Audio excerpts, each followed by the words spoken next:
are going to talk about photography tonight. I am Angela McGovern. I am the 4-H photography superintendent.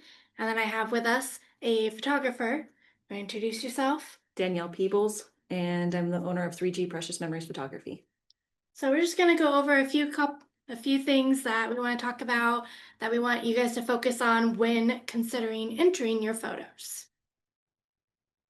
So the first thing I want to talk about is looking through the fair book. I know it's long, I know there's a lot of words, but I really want you guys to read it.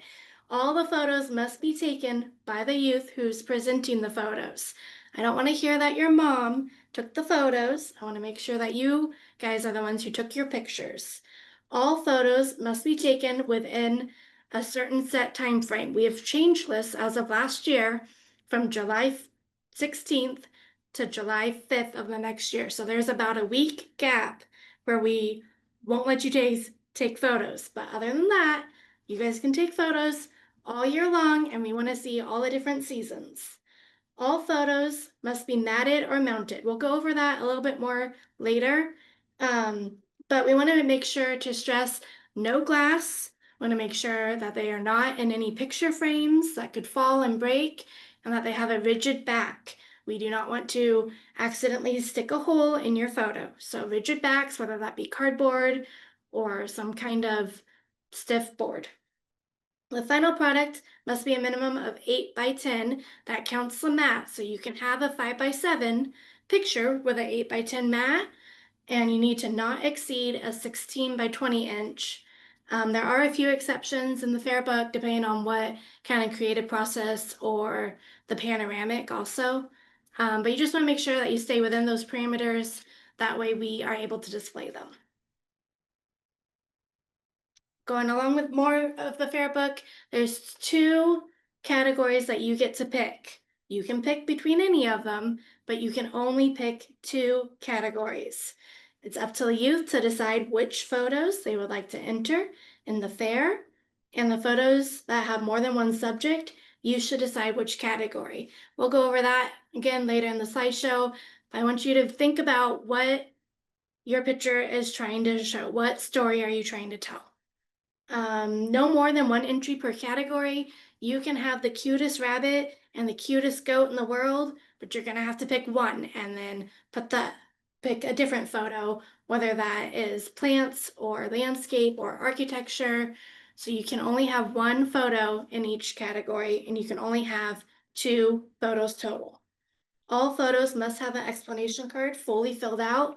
It doesn't have to be taped on the back. We can do that when we get to the fair. If you need an explanation card, it's online, and they also have them here at the office. So please fill it out prior to showing up. It makes the process so much faster when we don't have kids filling out their explanation cards in front of the judge. There's no writing on the photos, so don't allow your camera to leave a date stamp on it. We don't want any imprints. We don't want any like embellishments or anything cutesy. We just want the photo. No captions on your photos unless you're doing the special categories. So going on to the categories, the most popular ones are animal, plant, and landscape. Each category is split into 3 age levels. So again, it's the juniors, which are 9 to 11, the intermediates, which are 12 to 14, and the seniors, which are 15 to 19 years old as of September 1st. If you are a Clover Bud and you're going to enter photos, we would love to see them, but we're going to have you guys go over to the Clover Bud section. So this is the categories. I was just gonna put like little tidbits on what each category means or what the main categories mean. So the first one is landscape. So we are looking for a single image featuring an expansive scenery, whether that be land or water. It can be both. It can be day or night. That part doesn't matter. It's often horizontal. It doesn't have to be. Things like waterfalls, things like countrysides, those kinds of things are landscape. The next one is people. People is a single image featuring a person or people in an informal manner. So just getting a group of friends together and taking a photo, having fun with it, there's not a lot of posing and setting up versus the next one, which is going to be portrait. So portrait is a single image featuring a subject or subjects in a posed formal setting. It's often vertical for portrait, but the big difference is that you have asked them to pose a certain way and you've focused on how they look, how they compare with the background, and make sure instead of the informal setting that we had for people. The self-portrait, this one can be a little bit tricky, but it's a single image of the photographer taken by the photographer. So it should memorialize a time or place, and we want that added in the explanation card. So here you can see she took it through a mirror, and she is at the beach, and she's remembering her vacation. The other option is you could set a timer, and you could set it up on a tripod, and go ahead and take it that way. As long as it's taken by the photographer, then it's considered a self-portrait. For animals, it can be a single image featuring one or more animals. My biggest tip for animals would be that the animal's eye is typically a really important part in a photo. So you want to make sure those eyes are open, crystal clear, they're not, you know, blurry or have red eye if you have to use a flash. So animal eyes are very important in the animal category.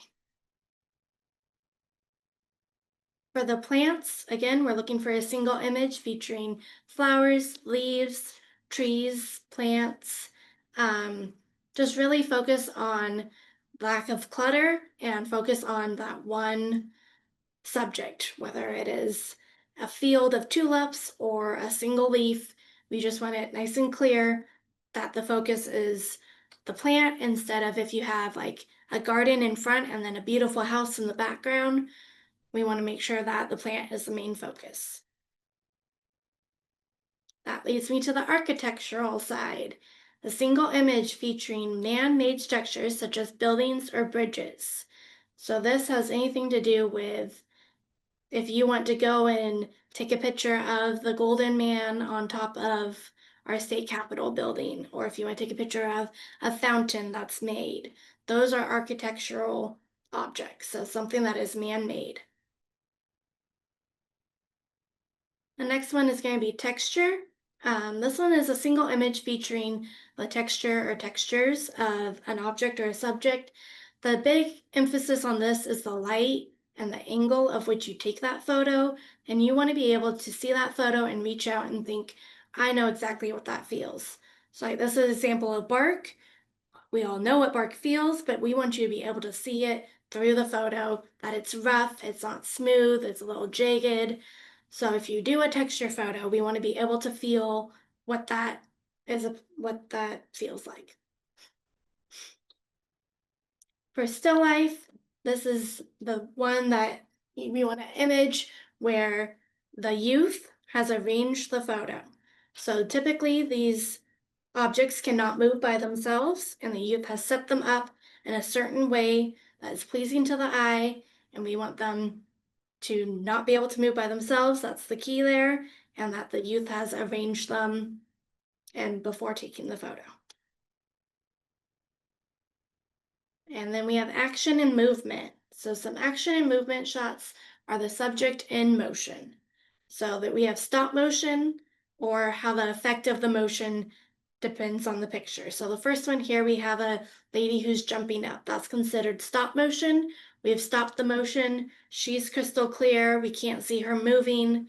Versus the effect of the motion, such as the one on the motocross bike, you can see that he's in motion because of that dirt flying up behind him. So now I have some questions for our kids here. Do we have any kids online? No? So for our kids here, what is this category? So what, if you see this photo, what would you put this category under? Or this photo under what category? Parents? Anybody? Probably the stop. Yeah, yep. So I would put that under an action photo. So all of these are gonna be a little bit tricky. You can argue that this one could be under people, because it is a picture of a person, but we want to focus on what the main point of this photo is. The main point is not her, but it's her action and blurring that dust that she has created. How about this one? Animals. So she said animals, and she's correct. That's what I put under. I know that there's a leaf, so technically that could also be a plant, but that is not the main focus. The main focus is that animal, especially in animals when you do insects and little ones, we want to make sure it fills the frame. Sometimes we get this cute itty bitty little animal, and it's hard to tell that that's what the main picture, the main subject is. What about this category? Texture. Yeah, so textures. So if you look at it, you can see if it's soft or if you think it's rough. I think it looks soft, but the texture is the way that it makes it feel. How about this one? People. Yeah, so she was questioning whether it's people. I would put it under people. You could also put it under portrait, depending on she probably was posed, I would guess. The reason why I wouldn't put it under animal is because it's not the main subject. The main subject is the love she has for that pet, even though I love that the pet is looking at the camera and it's in focus. I think in general, I would argue that this photo would go under either people or portrait. So those are just some examples of different photos that you guys can have and why it's hard to pick what category you do. But depending on what category you choose, it's going to shape how the judge and others see your photo. So that's something to think about. Please read the fair book to clarify what category you want to choose. If you have any questions, you can reach out to me. I know my phone number is in the fair book. Remember that the light and the angle and the composition are really what make the photo. We're trying to take pictures, it's an art, and so it's not just going up and taking any picture and entering it in fair. We really want you guys to take lots of photos, especially if you're using a digital camera. Make sure you're happy with the way it looks. Make sure you got everything you have in that photo that you are trying to share. So I want you guys to enjoy the art of the photography. It is a skill, it's a hobby, it can be a career.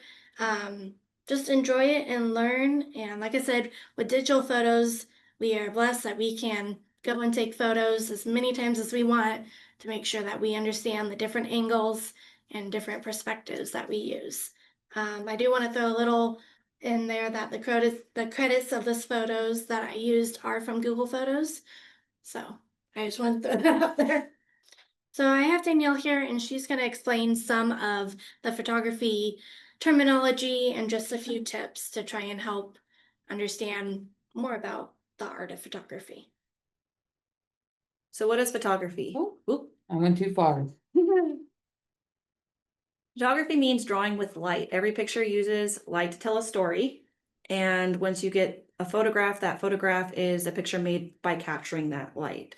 You have either a camera, a phone, or whatever device you're using. Light has to come into that camera or that device to be able to create the image.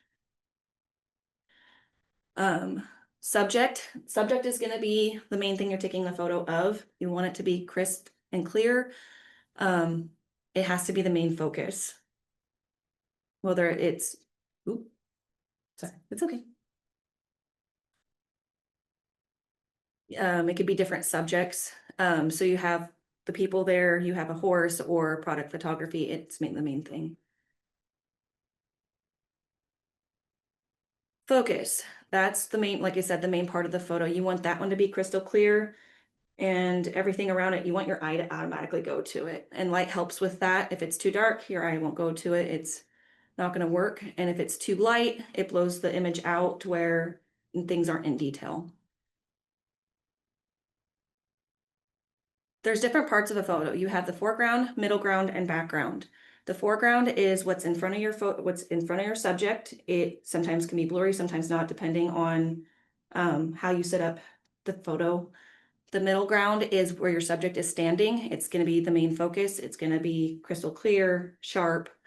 And then the background is everything behind it, trees, buildings, and that starts to be blurry. Rule of thirds. If you draw a tic-tac-toe graph on your photo, anything that's hitting any of the lines, that's what's going to be in focus. It draws your eye automatically to it. So your eye will follow in and go through the photo. It just makes it more compositional when you're doing photographs. It's easier for the eye to follow. So there's different types of lighting when it comes to photography. There's natural light, which is outside. It can be done by the sun, which there's different times of day that's better for that, either early in the morning or late at night or right before sunset. That's called golden hour. That's your prime time to do photos if it's sunny. If it's cloudy, that causes a diffused look on your subject. So it's not bright, it's not showing harsh shadows.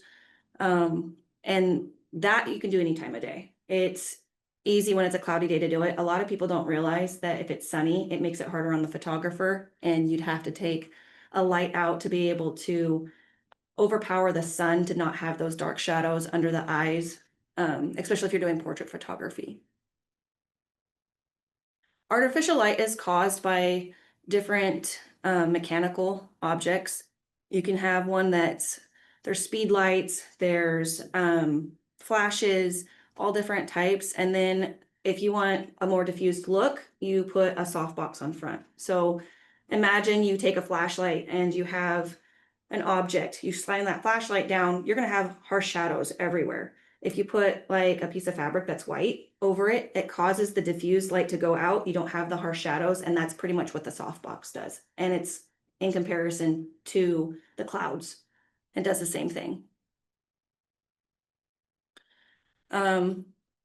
Try taking photos all times of days. You can see the differences, how harsh things are to how soft things are. If you have the soft light, just take a challenge and try it, because you don't have to go by the rules with that, because there's a lot of people that don't, and you can create really moody subjects.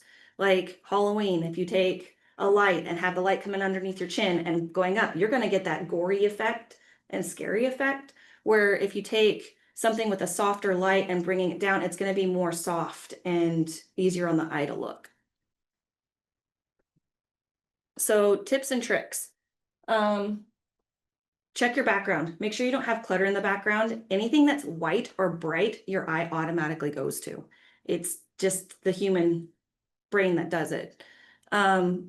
Check your angles, see what you're doing. You don't want to shoot up someone's nose because you'll see nostrils. A lot of the times you'll shoot to the side if you're taking a portrait, because that way it gives a better photo of the person, more flattering of the person. If you're taking it with your camera or your phone and you notice that your subject is blurry or grainy because you're moving, tuck your elbows into your sides. It causes a more structure to where you're like a tripod almost, and it makes it to where you're steadier, or steady yourself on a rock or lean up against something and then take a breath and take it, and it'll actually make your photo more clear and crisp. Like I said, don't be afraid to break the rules, because there's some really cool photos that you can cause by breaking rules, but think of composition and stuff like that for the fair time anyway. Capture moments. Photos tell a story, and a lot of time when you're doing photography, your mood comes out in that photo. If you're having a bad day, a lot of your photos will be a little bit more dark, and that brings in that energy. If you're having a good day, it changes, and it's interesting how that changes. The credits, all the photos on there I took, except for the pictures of like the camera equipment, the lighting equipment, and the video in the beginning. That was done on the computer. So I have a question. If I wanted to take film photos with a film, or like an old school film camera, could I do that and enter it in the Yeah. fair? Absolutely, you can. There's lots of different options. We do judge the digital and film together, so we don't have a separate category for film photos. I don't know if that's going to be something that we keep separate or that we make separate one day, but right now we keep them all together. Any other questions? Go for it. Does it matter if you use a camera or a phone to take your pictures? We would very much prefer a camera. However, these days, phones take pretty amazing photos. So I think if it's an updated phone, it's fine. The big thing is when you take that photo and you blow it up to make it a 8x10, you want to make sure that it doesn't blur the photo out. Or make it green. Excuse me, or make it grainy. Yeah, or make it grainy. What about Photoshop for photos for fair? Cause I know photographers use it. Can I use it for my photos? That's a big question. So you can use it for photos in the sense of trying to balance out, I guess, your photo. We don't want you messing with the different hues. We don't want you to take out something that isn't there, like she was saying about like in the background, if you notice a garbage can, just retake the photo, don't try and Photoshop it out. However, there are certain ones that you can, it's under the creative process category. And if you read it, it does tell you you can do color enhancing, color changing, and it'll tell you in the fair book whether we need to also submit the original so you can see what has been changed. So we don't really want you using any the technology out there to change your photo because we want to see that raw photo of how it looked when you took it. So that's gonna be a big thing of checking your background, seeing what's around you, paying attention. Mm-hmm. So if you were to get it professionally mounted, would you still need a frame too, or could you just get mounted?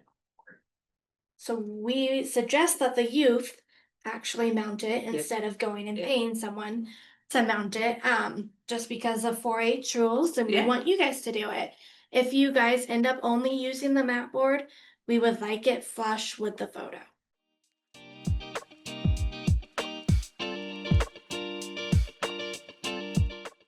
So the other one I wanted to talk about is how to mat a photo. I have seen some interesting matting options. And so I just wanted to try and make it easy and clear on how to mat the photo. You can buy pre-cut mats, that would be my recommendation. Nice solid back. And then they come with these frames. So depending on what photo you have, here we have some photo examples. So we have pumpkins, a bonsai, a bird. I think we'll use these three. So depending on what photo you have, if you have the option, you can also decide what color looks best with that photo. Whether you want it light, if you want it bright, because we don't want to be distracting, but we want it to complement the photo. So I'm going to ask our audience in here, do we like this darker shade? Or do we like the fun purple? Which one complements the photo?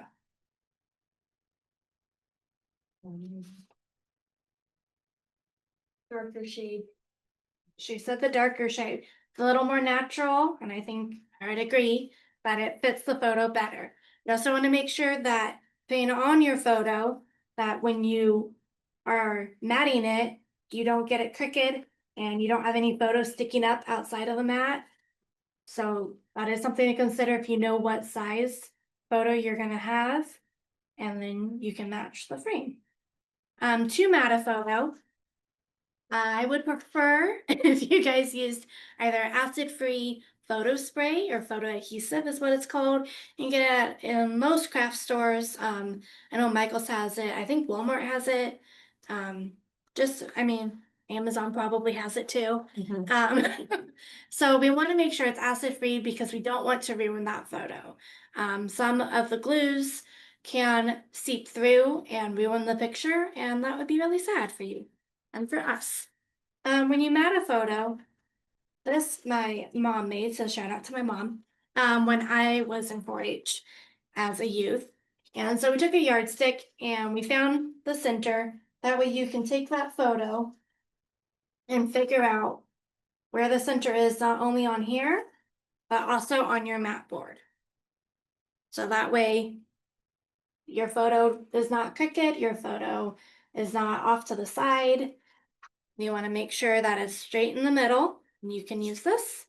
Like I said, it's just a yardstick and we just counted it out to make sure that your photo is straight in the middle. And then you're gonna either tape it down with double-sided tape. Regular tape does not count. I know you can roll it into a little circle and tack it down, but that creates little bumps. Rubber cement will create bumps. Different kinds of glue sticks do not hold. And then when you press that photo down, I do not want any fingerprints on my photo. So pressing it down like this is gonna leave fingerprints all over it. So we want a soft cloth and I want to dab it down. Once this is secure on here, then we're going to take our mat. Same thing, we're going to take that mat. We're going to position it on, and I would suggest that you start with one side with either glue or tape.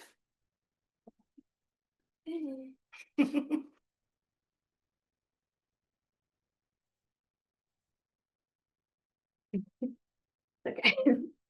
So glue or tape it. Again, if you're gonna tape it, use the double side. And remember, at fair, they get jostled and it gets hot. And if you use a glue stick or Elmer's glue, don't use Elmer's glue. That leaves bubbles too. It will probably fall off and your mat might go missing because when they fall off, they're very hard to track down. Speaking of tracking down, on the back of your photo, on the hard cardboard part, we want your name and your county and your club. That way it can be returned to you if the two pieces do end up getting separated. So I would like you guys to write your name on the inside of your frame and the back of your cardboard. Where your photo is not, do not write on your photo. That way, if the pieces do separate, because it didn't adhere or it got too hot or whatever the case is, we can then put them back together. We have photo hangers here at the office. We will also have them at the fair. The perk to having them and putting them on yourself is you can make sure that they are straight and that the picture hangs straight. Because when I go and I stick them on in the middle of all the chaos, sometimes your photos do not hang straight. So we want it as best as we can to have it fully prepared. We expect the explanation card fully filled out, a hanger on the back. We don't want the hanger to show, so we want the top to line up right with the top. Those are with State Fair. If you do a vertical photo, typically you just need one. And if you do a horizontal photo, so side to side, we would suggest that you do two. Any questions on matting? So the main part is no glass, no plastic. We want this rigid back. Some of them come with a triangle and we will accept that. However, I also want you to realize that that triangle leaves an open area. So if possible, if you could put some cardboard back there, that'd be great. You don't want the cardboard to show. And so if you are cutting it out of, I don't know, a cardboard box or something, make sure that it is flush and nicely cut. You can also use professional matting board, which would be this, but solid. There's a few rules on that, and I really suggest that you guys get those professionally cut because it's very difficult to cut those. We don't accept poster board, we don't accept cardboard. If it's only on cardboard, we only use the cardboard for the back of the photo to not damage it. You can find that boards. We have some here actually that you guys can borrow or won't use. And then you can get them on Amazon. I used to get them from Walmart. Again, I think Michael's has them, Hobby Lobby has them too. Hobby Lobby. So And you can, if you're on a budget, I know when I was younger, we used to go to Craft Warehouse and they'd give you just the material and then you could cut out your frame out of it. yep. So again, when you're cutting, if you are gonna cut your own, I would use an X-Acto knife and I would highly suggest that a parent helps you with that part of the project. Any other questions? No? Well, thank you guys. That was our basics for photography. And again, if you have any questions, it's in the fair book. My phone number is. You can also email Sierra and she will get that question sent to me. And I wanted to thank our photographer, Danielle, for coming and sharing some tips with us tonight. Thank you.